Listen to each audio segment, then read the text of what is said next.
Just for taking respect for everybody's time, I do want to go ahead and get started here to get y'all out on time. I'm hopefully only going to go about 30 minutes or so.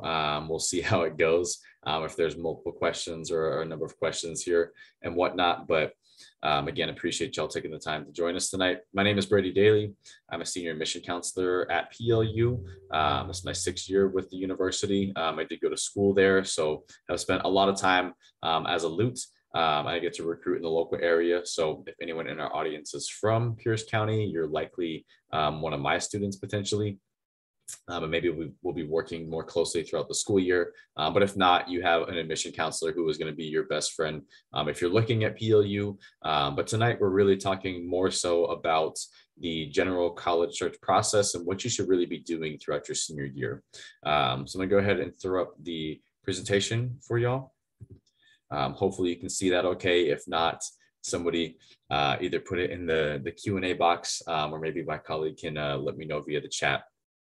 But Suit Up for Senior Year is really just a month-long series, essentially, that you'll be able to learn about the college search process. Here, we're going to talk about how to navigate your senior year. Later on, we'll have other videos that are going to be super informational and helpful, not just about our university and PLU, but about just how do you go about this college search process throughout your senior year, because it can be overwhelming. There's a lot of information out there. And so we want to try to dial that in so that way you do stay focused on what's important to you as a student and help you make the best decision for yourself as you obviously you're just kicking off senior year, but in a few short months, at least it'll seem like that anyway, you'll be walking across that stage to graduate. And so we want to equip you with as many tools as we can moving forward here, okay? But to start off for tonight's agenda, just an overview of what the college search process is like by each season. Also provide some tips for a successful college search, things like what should you be thinking about, common college lingo. We'll talk about a number of things there. Determining the college fit for yourself, so finding the best fit for you, and how do you set yourself up for success. So not too much stuff to go over tonight, and so hopefully we can get you all out of here in a timely fashion though.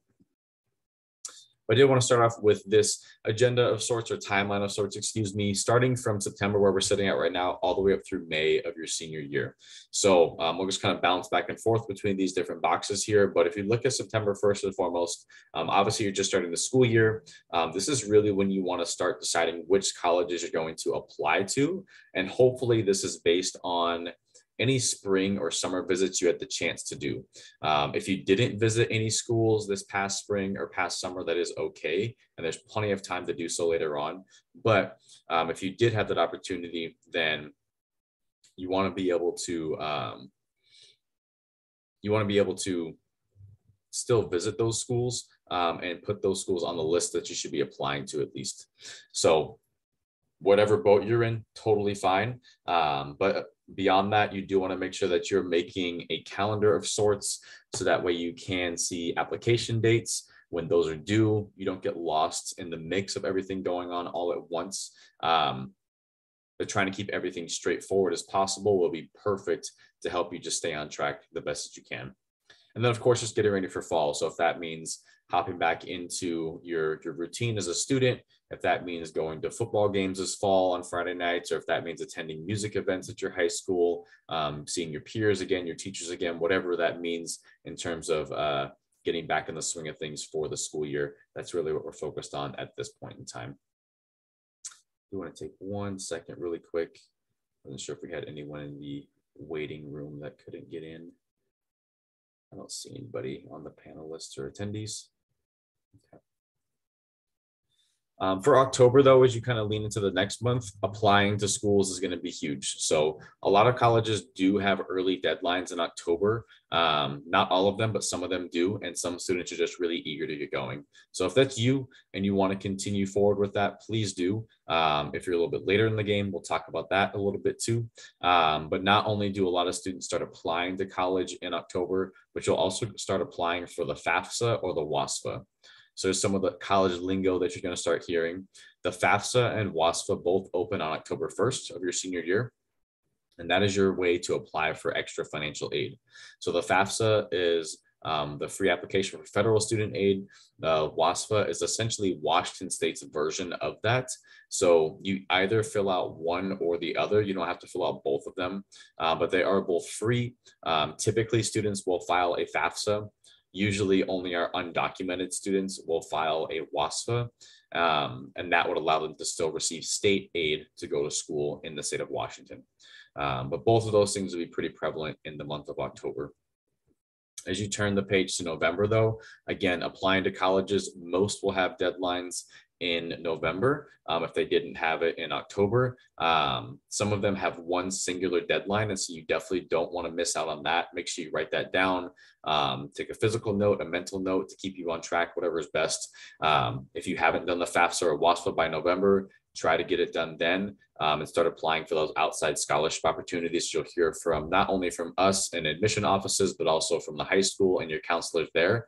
And then if you need to visit the schools, whether you have been on campus before or not, a lot of schools will host like a fall preview day, for instance, or a prospective student day in the fall. And so those will be really good to map them out and decide which ones you can go to and which ones you want to prioritize as well. In December, we still have students applying to schools, and that's totally fine. That's still pretty early in the process for a lot of our students in Washington State, especially. But you can also start applying for those outside scholarships too. Some of our students will be really honing in on trying to get as much outside scholarship money as possible. There's a ton of it out there. It's just really a matter of you as the student applying yourself to those scholarships and giving yourself the best opportunity for additional scholarship and grant money to help you make college as affordable as possible. Outside of those outside resources, or beyond those outside resources, actually, you can sign up for things like fine art awards or potentially leadership scholarships. And so you want to see if you qualify for any of those. They may or may not be school specific, but if they are, make sure it's obviously the schools you're serious about attending, and then apply to those if they are something that you're eligible for, because that can help make college even that much more affordable. And then, of course, as we round into like winter break and such, relax, enjoy the holiday season, and get ready to ramp things up as we turn the page in the new calendar year, though. In January, applying to schools once more, applying to outside scholarships. You're going to definitely start talking about financial aid at this point. And so a lot of schools will start to send out financial aid awards or offers. They may call it one thing or another, but essentially that's the school's way of saying and showing you what the cost is to attend and what all of your aid is going to be covering. It can be really confusing, and so I definitely encourage you to reach out to an admission office, reach out to a financial aid office. Schools work a little bit differently. PLU, for instance, admission counselors do act as financial aid advisors, and so we give you one go-to person to stick with all year long. Other schools may have you work with admission to apply, and then when you get your financial aid award, they might turn you over to the financial aid office specifically. But either way, you should be having a sit-down conversation with somebody, so that way you can get your questions answered. You can ask what different things mean. You can get a better picture of what your overall cost is going to be, because that'll be a really big deciding factor moving forward, though. February, it's much of the same. Talking through your financial aid award. If you haven't done that, apply for outside scholarships and apply for those fine art or leadership awards or things like them with your specific schools you're applying to.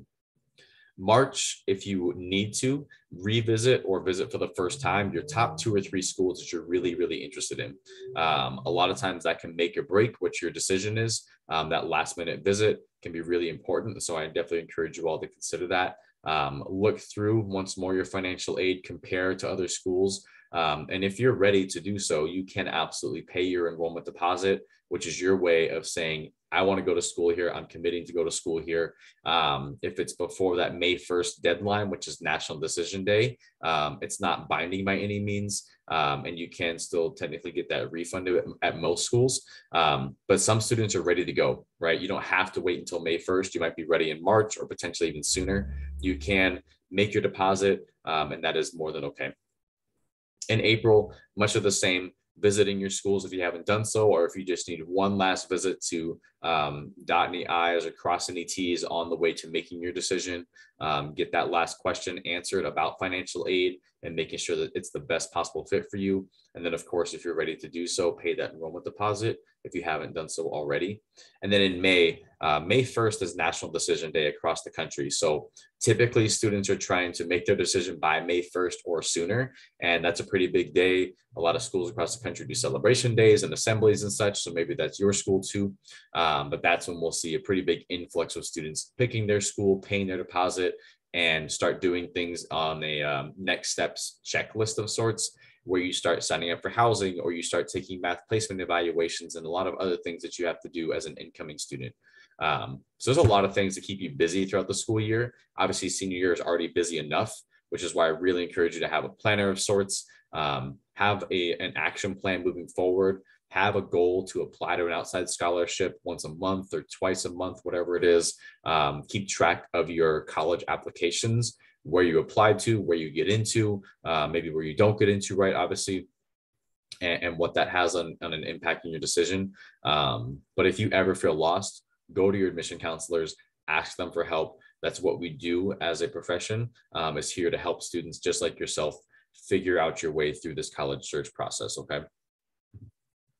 We're going to dive just a little bit deeper into some of these areas, though. The fall season, so September through December, really is what we're looking at here. Apply, apply, apply is what you're doing. I think it helps just overall keep you a little less stressed. If you apply sooner rather than later, that's awesome, because you're going to hear back sooner typically, not for every school, but for a lot of schools. And if you know what your options are moving forward, that can really help you to hone in on what places you are seriously considering. And so I definitely want to have, I want you to have the opportunity to have that experience rather than rushing things at the end. We've already talked about it, but making a calendar of application dates would be perfect if that's the way that you work. There are different types of applications. So you may notice things like early decision, early action, or rolling admission. Early decision is a binding application, which means if you apply to an early decision university or college and you get in, you're saying that you're going to go to that school, even without knowing what kind of financial aid you're going to receive or anything else. So usually students don't choose this option, but it could be really good if you know the school really well, you've been there before, and it's basically like your dream school and you just can't wait to go to school there. Early action is a little bit different. It is non-binding. So if you get in, it does not mean you have to go to school there, but you're pretty serious about going to school there and you want to be considered earlier than most other students. Most likely and most importantly, you want to be considered for additional scholarship money or higher scholarship amounts. And that's why you're applying for early action.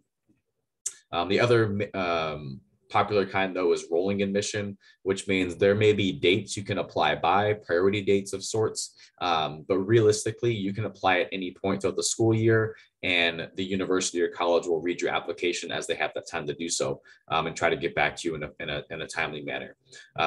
So just understanding different types of applications, of course, for admission, but then also applications to academic programs or for scholarships or grants of sorts. And so definitely ask those questions if you are curious or aren't sure what you should be doing at a certain time throughout the school year, though. And always keep an eye on if you're missing something. A lot of schools will have student applicant portals, or admission officers or counselors will be emailing you pretty often throughout the school year, maybe texting you or giving you a phone call to try to remind you, hey, we're missing your transcript or we're missing your recommendation letter. If you're still interested and I want you to finish this application, make sure you send that over. Or if you need help sending that over, let me know so we can work on it together. Again, that's what we're here for, is to help you through this process. A lot of times offices of admission will send things to students, especially over email, and it's going to go to your junk folder or your spam folder. So if you have a school in mind that you know you want to be considered for and that you're interested in attending, make sure you take that email account and put it in your contacts. So hopefully that way it stops it from going to your spam or your junk folder, and you don't miss out on any important information. Because sometimes we will, like I said, give you reminders, hey, we're missing this last piece, and that's why you haven't heard back from us. Maybe it's a month, 2 months later, and you're like, I thought I would have known by now. We could be communicating with you. It just might be going to the wrong place. So check your inbox, check your spam, check your junk folder, and make sure you're staying on top of those things. And if you're ever curious or lost, you can always call us. email us and ask, not just PLU admission, obviously, but the other universities you'll be working with too. The FAFSA and WASFA is going to be important, like I mentioned, during the fall time.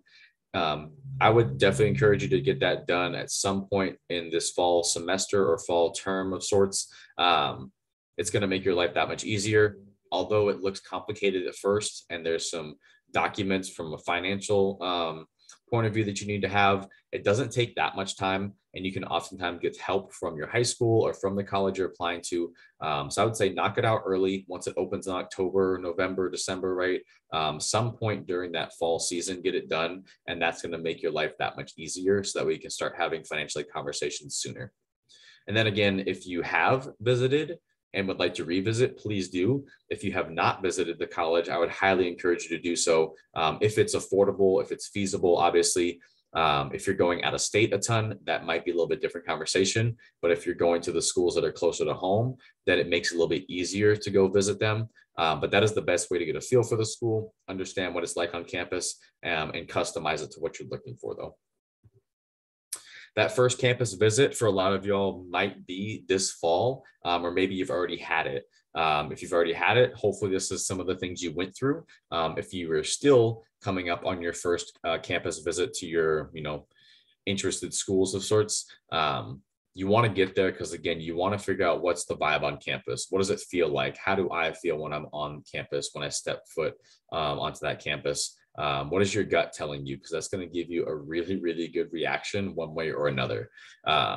As you're taking a tour, or if you're talking to an admission counselor for sorts, what are they sharing that you really like? Ask yourself those things. What are they sharing that you don't like? Is there something about the campus that makes you curious or you thought would be different coming into it?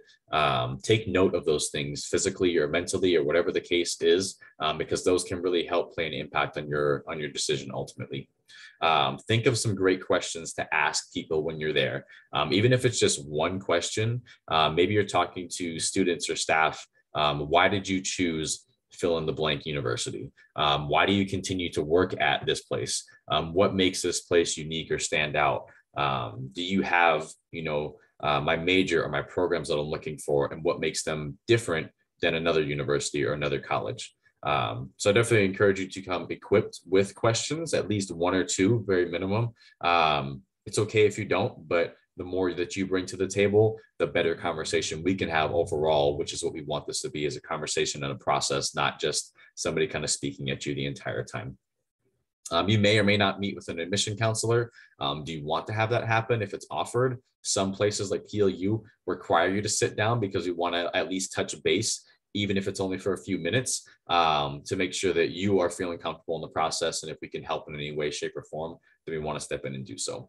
But if you need to add that on and you want that opportunity, please do so when you're signing up for your visit. I always think that you're going to learn something new anytime you visit a college. It's either going to be good or bad or indifferent, but you're going to like the school more, a little bit less, or maybe even the same, but that is going to tell you something, I think, at least as you're kind of going through this process.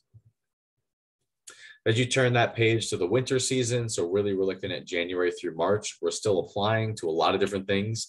There's often still time. If you're late in the game and it's January and you're like, fall was crazy, I have not had time to apply to anything, who is still accepting applications? Ask that question. Talk to your high school counselors, talk to admission officers, call. It's okay. We're here to help once again. But there's a lot of places that will still absolutely accept your application and can still consider you for a lot of financial aid and different academic programs and everything else you're thinking of. So apply during those times, not just for admission, but for outside scholarships, absolutely, and additional forms of aid too. This is really when, like I said, you're going to be talking about financial aid and scholarships. So turn in your FAFSA.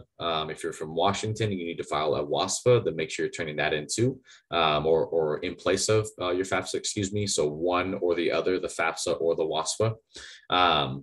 Sit down with someone in person, over the phone, over Zoom, and have that conversation about your financial aid award. So that way you as a student and your support system, if that's your mom and your dad, if that's your aunt and uncle, if it's your high school counselor, whoever it is, they also are there so they can ask questions alongside you. But hopefully during this time or at some point during your school year, you're also having that conversation, even though it can be kind of awkward maybe for some people, you're having that conversation with your family or with your support system about your financial plan to go to school.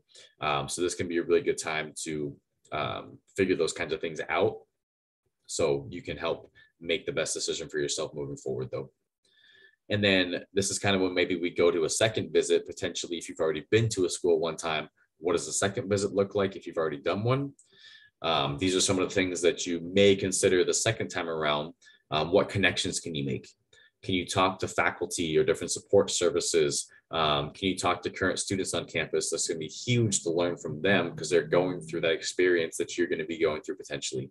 Do you want to and can you observe a class? If you would like to sit in on a class, ask about that when you sign up for your visit. For some students, that is a really big deal. You want to see what that academic atmosphere looks and feels like. Can you engage with students on campus? At PLU, I know we'll have, if you want to meet with a student, that can be either over lunch, that can even just be for a coffee, if you're a coffee drinker, or if you just want to go sit over in the university center with a current student who's majoring what you're looking at, maybe majoring in. We want to connect you to the current people on campus. I know so many other colleges and universities would want the same, so that way you can learn from their perspective what it's like to be a student at that school. I think it's also good to consider, what does your dream school look like? And does the campus that you're visiting fit that image or fit that mold? It might not fit in every single facet or not check off every single box, but does it check off more boxes than maybe other places? And what does that tell you about that school? But again, I've already mentioned it. What is your gut telling you? When you look at a logo, when you hear the name, when you see the school colors, whatever the case happens to be, your gut's usually going to tell you something. And I encourage you to trust that gut feeling moving forward, because oftentimes it's right, or at least pointing you in a really good direction. So hopefully you understand that and learn how to use that to your advantage though.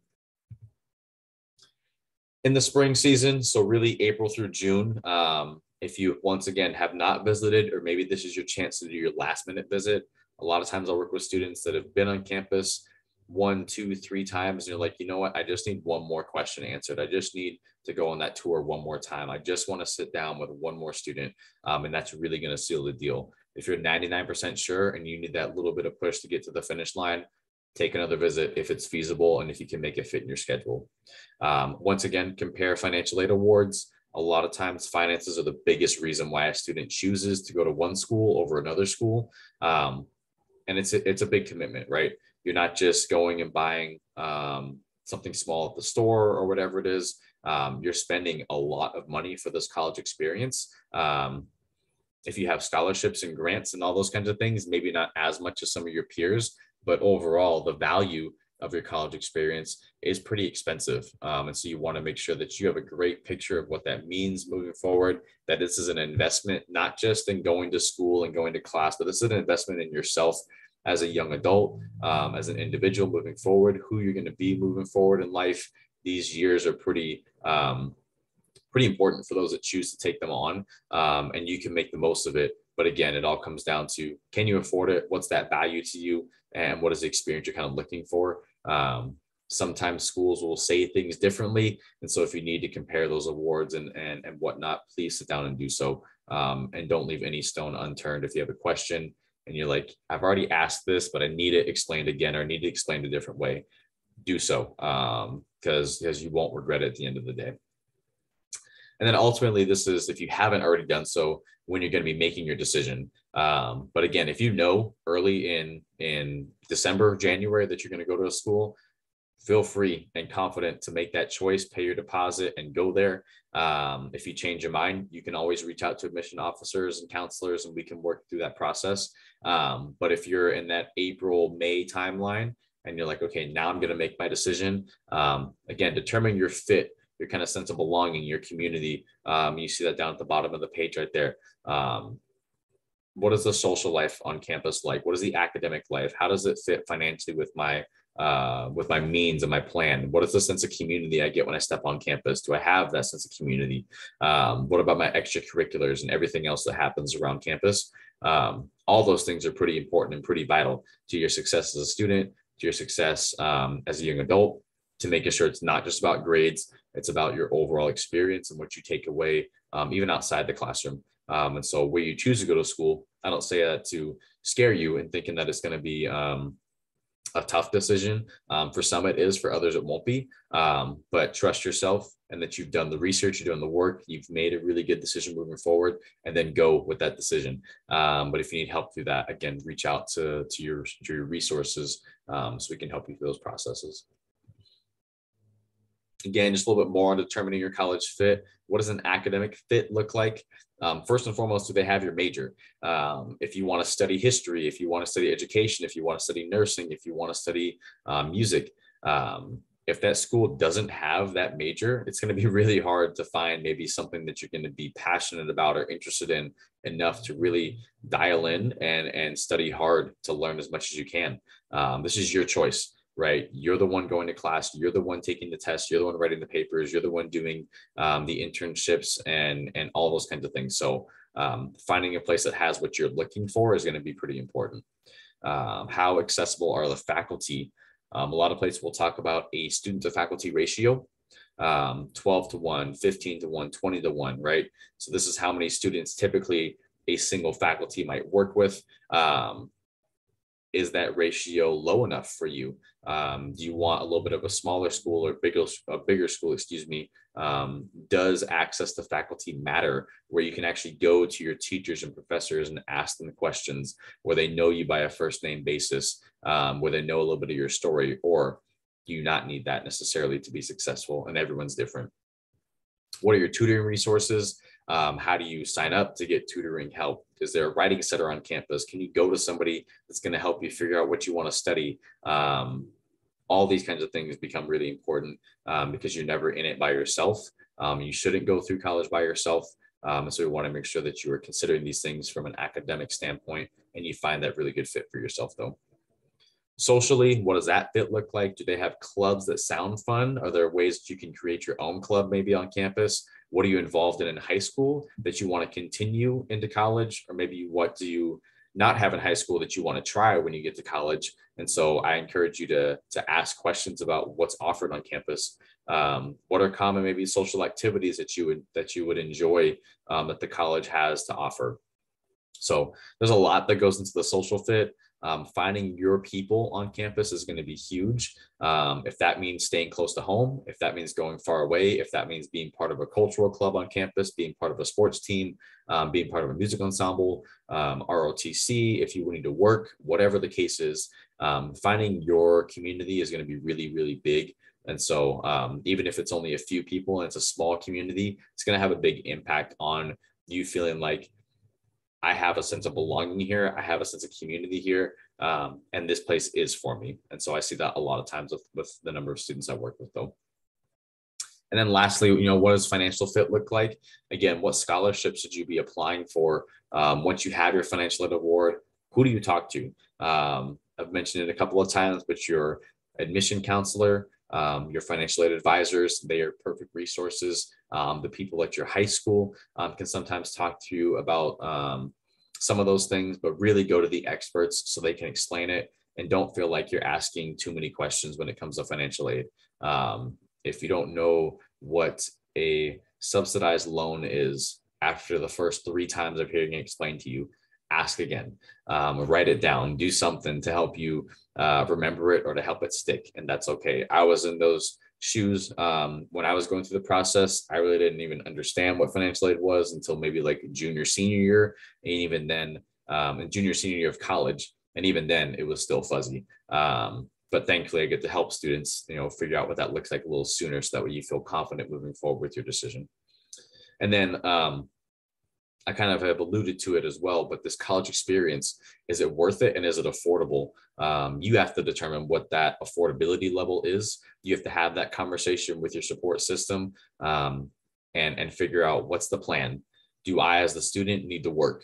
Are you, as my family or my support system, able to help? And how much, if that's the case? Or am I doing it all on my own? Are we taking out loans? Are we trying to avoid loans? How much outside resources or how many outside resources do I have for scholarships and grants and such? So although that can, again, be tricky for some individuals, I encourage you to at least put that out there to your support systems, to your families, and say, hey, I want to have this conversation about, my financial future because I'm thinking I want to go to school, or maybe you're already having that conversation. But you can walk away from that with confidence a little bit better than if you decide not to have that conversation. And setting yourself up for success here. So again, making a calendar, know your timelines. If there's an application for admission, is it due February as a later one? Is that like the last time before they go into rolling admission? Is it due in November? And that's kind of your original deadline. Is it due earlier, like September, October? Is that early admission? Whatever the case happens to be, if you have 5 schools, find those deadlines and write them down somewhere so that we can line them up and stay on track. Scholarships too. I don't want you to miss out on scholarship opportunities. So if you see ones that you're eligible for, if it's for fine arts, if it's for leadership opportunities, if it's for cultural affiliation, whatever the case happens to be. If you try to get an alumni referral and it needs to be turned in by a certain date, if you need to visit the school by a certain date, like make sure you know those things. If you don't know, ask, and then write them down so that way you do stay on top of those deadlines too, especially for the schools that you're seriously considering though. Because once you miss those scholarship deadlines, those are gone. And then that's money off the table potentially for you. So I wouldn't want that to be the case at all. And then when do you have to make your decision? May 1st, once again, is National Decision Day, but you can always choose before then. There are some students that will go beyond May 1st, and we still work with them for the most part at a lot of schools, but that might not be the case. Some schools might be very stingy, for lack of a better term, for that May 1st deadline. So utilize the time you have now in September, early September, as we're getting going. You have multiple months to figure these things out, to ask questions, to have conversations. So that way you are confident moving forward, 8 months from now, to make your decision, and you'll be good to go there. But who is your point of contact? Find your admission counselor, find out how to get a hold of them. Their phone number for their office, if they have a texting line, if they have Instagram account or other social media, if whatever their email account is, right? Most are going to go through email, but a lot, I know we do at our university, we'll talk to students in a number of ways, but really try to figure out what is the best way for you as a student, what's most comfortable, and that's how we're going to approach it. But you can always go to your admission offices and they'll have somebody for you to work with throughout this process though. How can you use your current high school resources to get ahead? Talk to your counselors in the school, sign up for newsletters if you can, sign up for the scholarship emails that go out on a weekly basis if that's something that happens, attend FAFSA or WASFA nights, attend application nights, attend on-the-spot admission events, whatever the case is. If your college career resource center, whatever it is hosting something, check it out. Don't have to go to every single thing by any means, but if you need help, that's who you should be going to. So make sure that you're putting yourself in a position to be successful though. And always following up, determining your fit, find the place that aligns best with what your values are. You may not find the perfect school, and that's okay. Every school is going to have positives. Every school is going to have negatives, things that you like, things that you thought were better or wish were better, for instance. And that's okay. But find the place that checks off the most important boxes on your priority list. And if you don't have a priority list, I would encourage you to make one. Find the place that checks off the most boxes that you can walk away saying, I know I'm going to be successful here. I know that even if I'm scared going into it, I'm going to have people around to help me. And I know that this is the place that I'm going to feel comfortable at once I get there. So definitely some encouragement along those lines, and helping you find the best place that aligns with you. But it takes time. It is a process. And so I encourage you to start early, and reach out in case you do have questions or need help. Okay. But that is what I have for you all tonight. I know it was a lot of info, a lot of different things, lots of timelines and stuff, but I did want to provide a brief opportunity here. If there are any questions out there, again, use that Q&A box. Feel free to drop anything there for me, and I'll be happy to help. I know we didn't have a huge crowd tonight, but give at least 30 seconds, 60 seconds. If there's anything you can think of, please feel free to put that in there. And if not, that's also okay. But I just want to provide that time in case anybody does have a question real quick.